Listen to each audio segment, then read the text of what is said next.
Thonë që Gjermanët dhe Anglezët nuk i hedhin plerat nga dritare, por të dy për dy arsye të ndryshme. Anglezët nuk i hedhin për ato që quhet common sense, pra ideja nëse i hedh unë, do t'i hedhi dhe komshiu im. Ndërkohë Gjermanët nuk i hedhin sepse kanë frikë nga ligji. Pra themi politikat e zbatimit ligjit lidhen sigurisht edhe me shoqërinë, me historinë dhe raportet që ka pasur me ligjin. Le ta themi troç, në historia jonë shoqërore me ligjin nuk është edhe aq e mirë. Deri në vitin 1990 jemi temi drejtuar me një ligj të hekur. Pas vitit 90, mosbindja jonë ndaj ligjit është shfaqur disa herë. Dhe kur e shfaqim tene më shumë? Sigurisht kur qarkullojmë në makinë me rrugë. Shqiptarët i dashurin makinat, dashurin shpejtësinë, te nuk i duan fare rregullat. Por nga ana tjetër, mënyra se si po na imponohen rregullat her pas here, temi nuk është se na pëlqen çdo mbas 35 vjetësh, pikpyetja është: shqiptarët janë rasti gjerman apo rasti britanik, dhe si autoritetet të ligjet po na imponohen ne?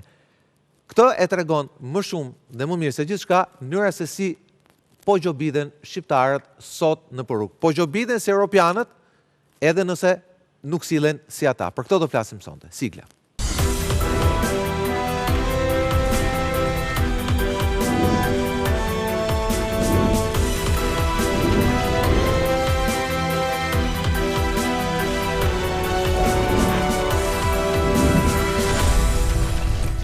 Mi mbrëma dhe mirë se vini në Ristori. Sot tema jonë, si e shikoni dhe mbrapa kurrizit tim, janë gjobat, ligj apo ndëshkim. Do të flasim për këtë temë, e cila na intereson gjithëve në një vend ku, si thuhet, shqiptarët kanë më shumë makina se sa gjëra të tjera. Dhe me mua sot në program kam kënaqësinë të kem një nga oficerët më të vjetë të policisë shtetit, drejtuesin e parë të policisë rrugore në rang republike, zotin Altin Qato. Mi mbrëma, zoti Qato, faleminderit që më sot. Mi mbrëma, faleminderit për ftesën. Me mua në program janë Fation Softa, inspekti i sigurisë. Mi mbrëma Softa. Mi mbrëma.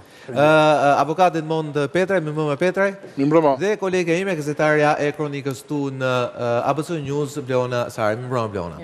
Atëherë fillimisht do ndjekim një material që ti ke përgatitur lidhur me gjobat, numrin e madh tyra apo jo që janë vendosur me radar.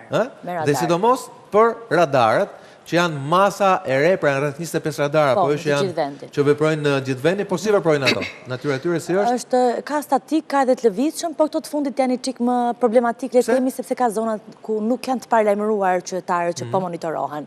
Ky është thelbi i materialit që kam. Dhe jo vetëm, pasi është mënyra se si dhe policia po e zbaton këtë, dhe gjithmonë është ajo pikpyetja e madhe nëse është për të vendosur një gjob, për të mbushur një ark, apo për të edukuar qytetarët për të ruajtur rregullat e qarkullimit rrugor. Ndjekim materialin.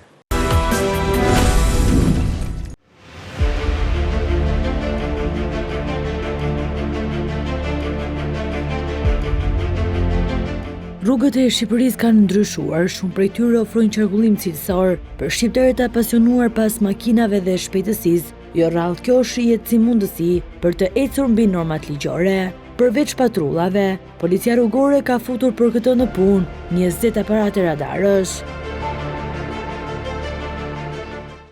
Në harkun kohor të një muaji, policia rrugore ka vendosur në të gjithë territorin e vendit rreth 20.000 gjoba vetëm me radar, ndërkohë që në kryeqytet ato arrin në shifra deri në 3.000, por a janë të paralajmëruar qytetarët që po monitorohen me radar? Për mbrojtësit e të drejtave të njeriut, kjo mënyrë se si ligji aplikohet është në kurriz të atyre që ai duhet i mbrojë. Avokati Arbër Hoxha thotë se është e drejtë ligjore që qytetarët të jenë në dieni të zonave dhe akseve ku monitorohen me radar, duke nisur nga privatësia, por jo vetëm. Në rast se nuk ka një tabele që njofton që në këtë segment rrugor për përdoruesit e rrugës po vëzhgohen dhe ka një radar të caktuar, madje duhet jetë i hedhur edhe në Google Maps, ta lëm Google Mapsin për një moment, pra nëse nuk ka një tabelë që njofton qytetarët, atëherë kemi të bëjmë me dy shkelje. Së pari me shkeljen e privatësisë së qytetarëve, sipas nenit 35 Kushtetutës Konventës Evropiane të Drejtave të Njerëzit dhe ligjin për mbrojtjen e të dhënave personale, dhe së dyti kemi të bëjmë me një shkelje të procedurës të konstatimit të shkeljes administrative dhe të aktit administrativ, dhe përpasoj akti administrativ është i pavlefshëm. Por a funksionon kjo mënyrë e gjobave të larta dhe e hiqjes së pikëve, si ndëshkim ndaj shoferëve? zemërimi, jo ndërgjegjësimi shkaktojnë këto masa ndëshkuese të vendosura tek qytetarët, thotë eksperti i sigurisë Fation Softa, teksa këto shoqërohen dhe me heqjen e pikëve nga leja e drejtimit tek qytetarët. Kam thënë nga njerë këto janë grack, sepse duke vendosur në vend të caktuara, të fshehura, pa sinjalizim, paralemrus për çdo drejtues mjeti, ato bëhen thjesht penalizues dhe nuk është se kanë efekt përveç se gjobës që paguajnë apo patentës që mund të ndëshkohen, por në ndërgjegjen e tyre ndjen vetëm një ndjenjë zemërimi, por nuk është ndjenjë edukimi. Kreu qarkullimit rrugor në drejtorinë e përgjithshme të policisë së shtetit Altin Qato pranon se ka ende disa akse të cilat nuk janë pajisur me tabela informuese. Qato thotë se për policin nuk duhet të kenë rëndësi gjobat dhe ndëshkimet, por ndërgjegjësimi i qytetarëve për një qarkullim më të sigurt. Me monitorimi dhe vetë policia në misionin e vetë ka drejt për drejt përveç se rregullimin e trafikut, rritjen e sigurisë rrugore. Dhe në asnjë rast nuk ka rritjen e masave administrative. Por shpesh masat administrative ndikojnë drejt për drejt dhe në edukimin e qytetarëve. Sepse një nga arsyet kryesore që kemi ne në situatë të rënduar aksidentësh ka të bëjë drejt për drejt edhe me edukatën qytetare, pra edukatën e përdoruesve të rrugës. Por mendoj që çdo qytetar është detyruar të respektojë sinjalistikën rrugore. Ajo është baza. Mos të prevalojmë me ide që do të ketë një tabelë informuese. Ajo është në akse rrugore, tani ne mund dalim të monitorojmë çdo aks rrugor për t'i parë, por në përgjithësi jam i bindur që akset rrugore kanë tabela sinjalizuese, por nuk do të thotë që në çdo segment vogël do ketë tabelë sinjalizuese. Një tjetër ndëshkim i diskutueshëm është gjoba në para. Në një vend si Shqipëria, ku minimumi jetik është 24.000 lekë të reja, gjobat e vendosura me radar janë në proporcion me pagat e minimumin jetik të qytetarëve, thot avokati Arbër Hoxha. Madje qytetarët jo rrallë nuk informojnë për to, para, gjatë dhe deri në përfundim të procesit të vendosjes së gjobës. Pra në një vend që minimumi jetik është 24.000 lekë, nuk mund t'jetë gjoba 30.000, 50.000, pra 2 fishi apo 3 fishi minimumit jetik, sepse në rast të kundërt është i shproporcionuar, pra nuk është proporcional. Ne nuk mund të marrim gjobat e Italisë për konstatimin e disa kundravajtjeve administrative, duke pasur pagat e Shqipërisë. Pra nëse ne do të vendosim pagën minimale 900 euro, si që është në Itali, le ta bëjmë edhe gjobën 300.000 lekë, pra 300.000 lekë të vjetra ose 300 euro. Por ne nuk mund të kemi minimumin jetik 24.000 lekë dhe të kemi gjobën 50.000 lekë. Kjo është e papranueshme, madje në rastet të caktuara që janë jo përjashtimi, por ndonjëherë mund të jenë dhe rregulli, në rastin konkret qytetarët nuk njoftohen as për aktin administrativ që është prodhuar, pra pas nxjerrjes së aktit, çdo qytetari duhet të njoftohet nxjerrja e aktit, pra duhet të shkojë me adresën tek shtëpia. Ne nuk i përballojmë dot ajo diet, po kush pyet me investigacioni? Të pyet njëri ti e kupton përballon ose përballon? Nuk pyet njëri. Ne s'na pyesin, vetëm na vën gjoba dhe po si pagohet të vën gjoba tjera. Shumë të mëdha janë. Për rrogtarët normal nuk janë normale ato. Për gjobat që ato thotë se qytetarët kanë akses në Albania dhe duhet i kontrollojnë aty, madje u zhdën përparësi sepse kanë mundësi që përmes aplikacioneve të informohen edhe direkt me SMS, edhe nëse nuk janë dakord kanë të drejtën e ankimimit. Njoftimin e bën nëpërmjet e Albanës, e cila vjen në kohë reale. Pra në masë administrative nëse vendoset sot, në kohë reale vjen qytetarit në Albani vjen njoftimi. Dhe çdo qytetar ka të drejtën për një masë që nuk nuk e pranon. Mendon që është e pavend vendosja, mund të ankimohet në organet administrative shtetërore, që janë pranë çdo drejtorie vendore. Pra çdo qytetar mund të ankohet aty ku është vendos masa ose aty ku është banor. Por nga Albania nuk vjen kur asnjë mesazh apo njoftim, jo vetëm për gjobat, por as për kërkesat që ti vetë bën atë. Në rastin më të mirë kur aplikon për një dokument, përgjigja nga Albania vjen vetëm me email. Mos njoftimi i gjobave është proporcionaliteti i tyre, por dhe privatësia. Shpesh këto gjoba shoqërohen me fotografim të shoferit të mjetit, fotografi të marra pa lejë, pra janë të palishme.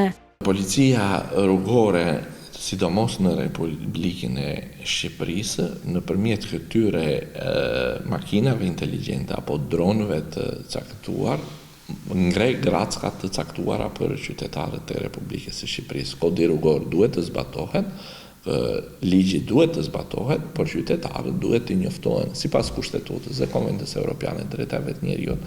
Pra çdo person i cili merret një masë administrative duhet të njoftohet me njëherë dhe pa vonesa brenda 15 ditëve. Përndryshe, thot Kodri i Procedurës Civile, kemi të bëjmë me pavlefshmëri absolute. Institucioni që duhet të kujdeset për privatësinë e qytetarëve është Komisioneri për të drejtën e informimit dhe ruajtjes së të dhënave private.